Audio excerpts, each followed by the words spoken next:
Assalamualaikum warahmatullahi wabarakatuh. Selamat pagi anak-anak. Bagaimana kabar kalian hari ini?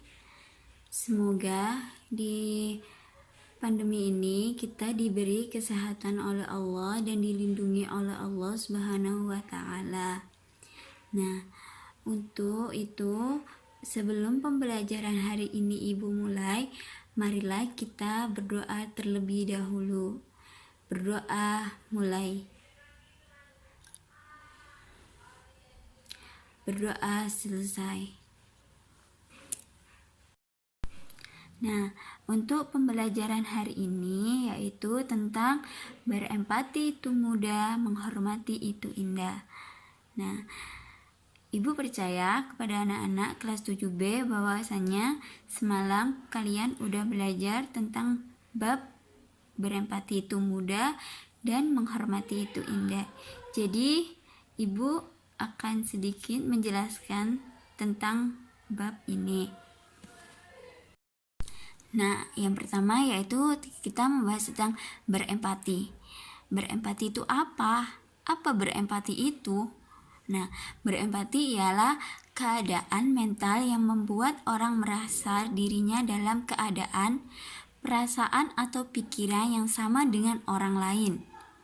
Dalam istilah lain, empati dapat diartikan sebagai kemampuan untuk menyadari diri sendiri atas perasaan seseorang, lalu bertindak untuk membantunya. Maksudnya ialah kita itu berempati kepada orang lain, kita itu peduli kepada orang lain, kita itu harus menjadi diri kita sendiri dan menjadi diri orang lain agar kita itu merasakan apa yang dirasakan orang lain tersebut. Seperti itulah berempati. Adapun dalil Quran surat An-Nisa ayat 8 yang berbunyi Bismillahirrahmanirrahim. Wa idza hadaral qismata ulul qurba wal yatama wal masakin farzaquhum minhu wa qulu lahum qawlan ma'rufa. Al-ayah, yang artinya, dan apabila sewaktu pembagian itu hadir beberapa kerabat, anak yatim, dan orang-orang miskin, maka berilah mereka dari harta itu sekadarnya, dan ucapkanlah kepada mereka perkataan yang baik. Quran surat An-Nisa ayat 8 Al-ayah. Nah, anak-anak kelas 7B silakan ayat ini dihafalkan agar wawasan anak kelas 7B lebih banyak lagi. Nah, selanjutnya yakni menimbulkan sikap empati. Yang pertama, dapat merasakan apa yang dirasakan oleh orang lain. Jadi, kita asah perasaan kita sehingga kita bisa merasakan apa yang dirasakan oleh orang lain. Jangan perasaan kita saja yang ditonjolkan kepada orang lain dan mengabaikan perasaan orang lain, itu tidak boleh. Nah, yang kedua, mampu menempatkan diri sebagai orang lain. Tempatkan sekali-kali diri kita di posisi orang lain. Yang ketiga, yakni menjadi orang lain yang merasakan. Jadi itulah sikap empati. Selanjutnya yakni hadis terkait sikap empati, yakni yang berbunyi An Abi Musa radhiyallahu anhu qala Rasulullah sallallahu alaihi wasallam al-mu'minu lil mu'mini kal bunyani yashuddu ba'duhu ba'da. Akhrajahul Bukhari. Dari Abi Musa radhiyallahu anhu, dia berkata, Rasulullah sallallahu alaihi wasallam, orang mukmin yang satu dengan yang lain bagai satu bangunan yang bagian-bagiannya saling mengkokohkan. Hadis riwayat Bukhari. Nah, maksud hadis tersebut ialah jadi umat muslim ialah satu kesatuan. Apabila ada saudaranya yang senang, mereka ikut senang. Dan apabila saudaranya itu sedih, maka dia ikut sedih. Jadi, senang melihat orang senang, sedih melihat orang sedih. Jangan sampai sebaliknya, senang melihat orang sedih, sedih melihat orang senang. Sikap itulah yang tidak menggambarkan mereka itu umat Islam. Jadi kita harus berempati satu sama lain. Nah, selanjutnya yakni perilaku empati dalam kehidupan sehari-hari. Yang pertama, peka terhadap perasaan orang. Yang kedua, membayangkan seadanya aku adalah dia. Yang ketiga, berarti mengorbankan milik sendiri. Dan yang keempat, membahagiakan orang lain. Nah, di samping ini ada 2 gambar. Dari 2 gambar ini, mana yang bersikap berempati? Gambar pertama, ada orang berkelahi, tetapi malah divideoin dan disebarkan di sosial media. Di gambar yang kedua, yakni ada orang berkelahi dan dia berusaha untuk memisahkan orang yang berkelahi itu. Nah, dari gambar 2 ini kita dapat nasihat untuk bisa berperilaku bersimpati kepada orang lain pada sehari-hari. Jadi dari 2 gambar ini mana yang bersikap empati? Nah, untuk selanjutnya yakni mari menghormati orang tua. Nah, Ibu yakin anak kelas 7B sudah mengerti, sudah tahu bagaimana cara kita bersikap, berucap, berkata, berbuat kepada orang tua. Dan kita juga tahu jasa orang tua itu sangatlah besar. Kita tidak mungkin juga bisa membalas jasa orang tua. Nah, adapun yang pertama, ibu mengandung dengan penuh susah payah dan melahirkan dengan mempertaruhkan nyawa. Nah, ibu kita mempertaruhkan nyawa demi melahirkan kita. Adapun ibu yang tidak bisa melahirkan normal dan harus melewati sesar, itu pun dibelah perutnya, dan itu sudah pengorbanan yang sangatlah besar bagi ibu untuk anaknya. Yang kedua, ibu menyusui selama 2 tahun dengan penuh kasih sayang dan terjaga malam hari karena memenuhi kebutuhan anaknya. Nah, ibu kita juga kurang istirahat karena harus menjaga kita 24 jam. Kadang pula ibu kita sudah tertidur dan mendengar anaknya nangis, maka terbangunlah ibu kita untuk menyusui atau menggantikan popok anaknya itu. Jadi sangatlah kita berterima kasih kepada orang tua kita karena jasanya sangatlah besar sekali.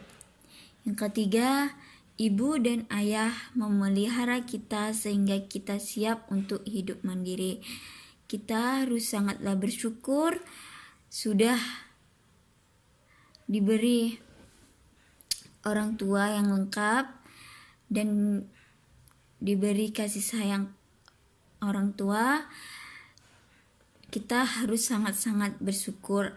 Adapun di sana yang anaknya dibuang oleh orang tuanya, yang tidak diinginkan oleh orang tuanya, maka dari itu kita harus sangat bersyukur kepada orang tua kita sudah memelihara kita, maksudnya itu mendidik kita, menjaga kita dari kita kecil sampai kita besar sampai sekarang. Yang keempat, ibu dan ayah bekerja keras untuk memenuhi keperluan keluarga. Nah, orang tua kita bekerja keras untuk memenuhi kebutuhan kita. Ada pula orang tua yang sebenarnya tidak mempunyai uang, tetapi mendengar anaknya ingin membeli itu, orang tua mengusahakan untuk memenuhi kebutuhan anaknya agar anaknya senang. Yang kelima, ibu dan ayah memberi bekal pendidikan. Nah, orang tua kita memberi pendidikan yang bagus untuk anaknya.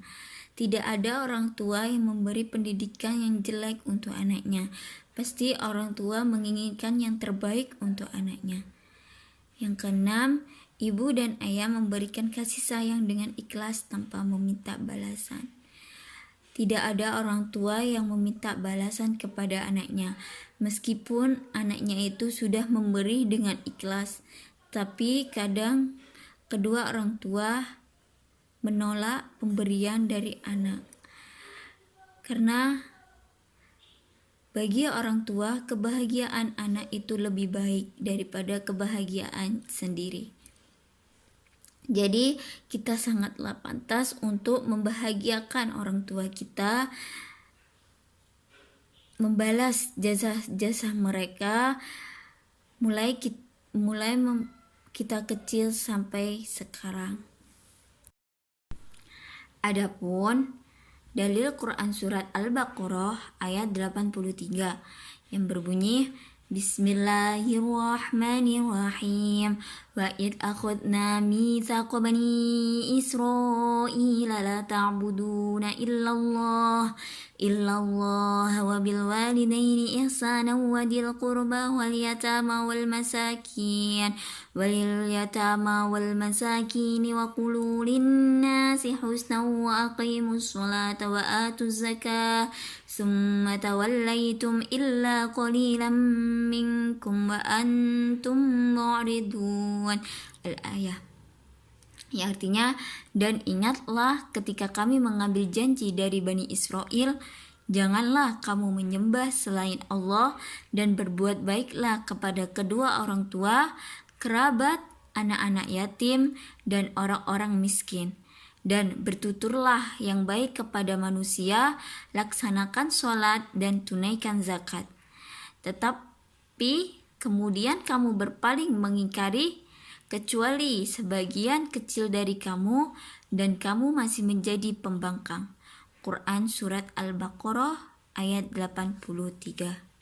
Nah, dalil ini mengajarkan kita untuk berbuat baik kepada orang tua, orang miskin, dan anak yatim, dan menyuruh kita untuk menunaikan zakat dan sholat. Jadi anak-anak kelas 7 silakan untuk menghafalkan dalil Quran surat ini agar wawasannya lebih luas dan lebih banyak lagi. Adapun hadis Nabi SAW, an Abdullah bin Umar qala ja'a rajulun ila Rasulillahi sallallahu alaihi wasallam faqala jitu ubayyuka 'ala al-hijrati wa taraktu abawayya yabkiyani faqala rji' ilaihima fa'adhikhuma kama abkaitahuma. Rawahu Baihaqi. Dari Abdullah bin Umar berkata, seseorang datang kepada Rasulullah SAW dan berkata, aku akan berbaiat kepadamu untuk berhijrah, dan aku tinggalkan kedua orang tuaku dalam keadaan menangis. Rasulullah SAW berkata, kembalilah kepada orang tuamu dan buatlah keduanya tertawa, sebagaimana engkau telah membuat keduanya menangis. Hadis riwayat Baihaqi. Hadis ini memberi pembelajaran bahwa kedua orang tua kita sangatlah penting. Ridho kedua orang tua adalah ridho Allah Subhanahu wa Ta'ala. Dan jangan sekali-kali membuat kedua orang tua kita menangis, karena kedua orang tua kita sangatlah berjasa bagi kita. Buatlah kedua orang tua kita bahagia, senang, dan tertawa. Selanjutnya yakni perilaku menghormati kedua orang tua. Di sini ada dua, ketika orang tua masih hidup dan ketika orang tua sudah meninggal. Nah, yang pertama yaitu ketika orang tua masih hidup. Memperlakukan keduanya dengan sopan dan hormat. Jangan sampai membantahnya. Yang kedua, membantu pekerjaannya. Semisal membantu pekerjaan rumah. Selagi kita bisa membantu pekerjaan rumah, maka bantulah. Jangan orang tua yang mengerjakan semuanya. Selanjutnya yaitu mengikuti nasihatnya apabila nasihat itu baik. Yang terakhir, membahagiakan keduanya. Membahagiakan orang tua itu sangatlah mudah. Dengan hal-hal yang kecil pun orang tua sudah sangatlah senang. Seperti halnya kita nurut kepada orang tua, kita membantu orang tua, itulah orang tua itu sangatlah senang. Selanjutnya yaitu ketika orang tua sudah meninggal. Pertama, jika keduanya itu muslim, kamu dapat mendoakan mereka setiap saat agar mendapatkan ampunan kepada Allah Subhanahu wa taala. Maksudnya, jika orang tua kita muslim, kita mendoakan setiap habis sholat, dan setiap apapun kita harus mendoakan kedua orang tua kita yang sudah meninggal. Agar orang tua kita diampuni oleh Allah dosa-dosanya dan mendapat jariahnya kita. Yang kedua, melaksanakan wasiatnya. Yang ketiga, menyambung dan melanjutkan silaturahim yang dahulu sudah dilakukan oleh kedua orang tua. Jangan sampai memotong sanad famili ataupun memotong silaturahim ke sanad famili. Yang terakhir, menjaga nama baik mereka. Maksudnya itu kita harus menjaga nama baik kedua orang tua kita. Kita harus menjaga perilaku kita agar orang tua kita juga senang di sana. Selanjutnya yaitu mari menghormati guru. Cara berbakti kepada guru. Yang pertama, mengucapkan salam apabila bertemu. Nah, anak sekarang kalau ketemu guru tidak mengucapkan salam, tetapi malah mengucapkan bu, woi. Nah, itu tidak baik. Sebaiknya kita mengucapkan salam. Assalamualaikum ibu guru. Nah, itu lebih baik. Yang kedua, memperhatikan apabila diajak bicara di dalam dan di luar kelas. Nah, kalau kita diajak bicara kepada guru, kita harus memperhatikan matanya atau memperhatikan gerak-geriknya. Jangan kita bermain sendiri. Kadang anak itu bermain jari-jarinya atau bermain apa gitu. Kita harus memperhatikan guru tersebut. Yang selanjutnya, rendah hati, sopan, dan menghargai. Kita harus saling menghargai satu sama lain. Selanjutnya, melaksanakan nasihatnya. Kita harus melaksanakan nasihat guru. Tidak ada guru yang menasihati tidak baik, pasti baik. Yang selanjutnya, melaksanakan tugas belajar dengan ikhlas. Nah, ini yang sering digerundulkan oleh siswa. Kalau tugas dari ibu guru itu sangatlah banyak, bukanlah sangatlah banyak, tetapi anak-anak yang malas untuk mengerjakan jadi menumpuk, jadilah banyak. Jadi anak-anak, kalau ada tugas hari ini, maka selesaikanlah hari ini juga agar tidak menumpuk dan dengan hati yang ikhlas. Jangan sampai tidak ikhlas. Kalau kita mengerjakan tugas dengan ikhlas, maka cepat selesai dan hati senang gitu.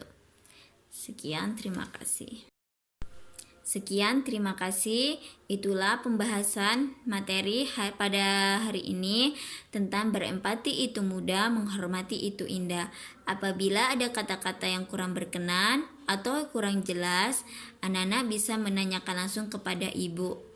Dan kalau ada pertanyaan apapun, tanyakan langsung kepada ibu. Sekian, terima kasih. Wassalamualaikum warahmatullahi wabarakatuh.